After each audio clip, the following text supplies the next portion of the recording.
நான் ஏரிக்கர மேலிருந்து 8 தேச பார்த்திருந்து மணி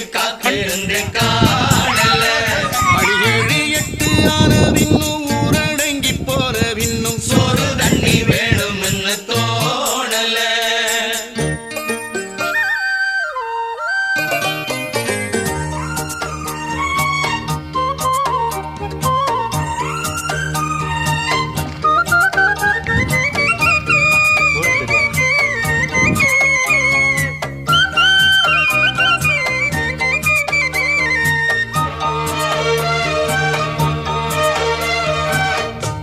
கிழக்கு கர ஓரந்தான் தாழ பறந்து வரும் மேகந்தான் உங்கிட்ட சேராதோ என் பாட்ட கூறாதோ நாம் கூடும் சந்தர்ப்பம் வாராதோ.